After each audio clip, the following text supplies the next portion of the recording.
ಎಲ್ಲರಿಗೂ ನಮಸ್ಕಾರ. ವೀಣಾಲಕ್ಷಿತ್ ಯೂಟ್ಯೂಬ್ ಚಾನೆಲ್ಗೆ ನಿಮ್ಮೆಲ್ಲರಿಗೂ ಸ್ವಾಗತ. ಇವತ್ತಿನ ರೆಸಿಪಿ ಕಡಲೆಕಾಳು ಉಸ್ಲಿ ಹೇಗೆ ಮಾಡೋದು ಅನ್ನೋದನ್ನು ನೋಡೋಣ. ಮೊದಲಿಗೆ ನೆನೆಸಿರುವಂಥ ಕಡಲೆಕಾಳನ್ನು ಕುಕ್ಕರಲ್ಲಿ ಹಾಕಿ ರುಚಿಗೆ ಬೇಕಾದಷ್ಟು ಉಪ್ಪು ಹಾಕ್ಕೊಂಡು 3ರಿಂದ 4 ವಿಷಲ್ ಕೂಗಿಸ್ಕೊಂಡಿದ್ದೀನಿ.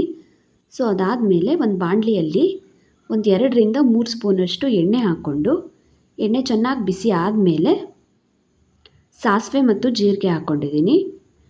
ಸಾಸಿವೆ ಮತ್ತು ಜೀರಿಗೆ ಸಿಡಿದ ಮೇಲೆ ಕಟ್ ಮಾಡಿರುವಂಥ ಹಸಿಮೆಣಸಿನ್ಕಾಯಿ ಹಾಕ್ಕೊಂಡು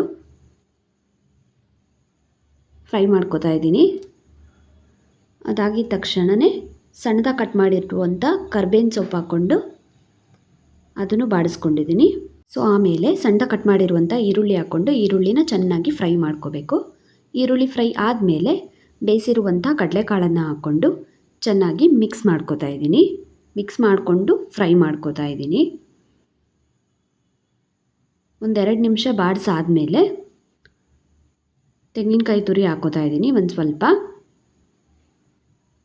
ಅದಾದಮೇಲೆ ಸಣ್ಣದಾಗಿ ಹೆಚ್ಚಿರುವಂಥ ಕೊತ್ತಂಬರಿ ಸೊಪ್ಪು ಹಾಕ್ಕೊಂಡು ಚೆನ್ನಾಗಿ ಮಿಕ್ಸ್ ಮಾಡಬೇಕು. ಕಾಯಿ ತುರಿ ಸ್ವಲ್ಪ ಫ್ರೈ ಆಗಬೇಕು. 1-2 ನಿಮಿಷ ಮಿಕ್ಸ್ ಮಾಡಿದ್ರೆ ಆಯಿತು, ಕಡಲೆಕಾಳು ಉಸ್ಲಿ ರೆಡಿ ಆಗುತ್ತೆ. Thank you so much video ನೋಡಿದ್ದಕ್ಕೆ. ನನ್ನ ಚಾನೆಲ್ ಸಬ್ಸ್ಕ್ರೈಬ್ ಮಾಡಿಲ್ಲ ಅಂದರೆ ಸಬ್ಸ್ಕ್ರೈಬ್ ಮಾಡಿಕೊಂಡು ಸಪೋರ್ಟ್ ಮಾಡಿ. Thank you.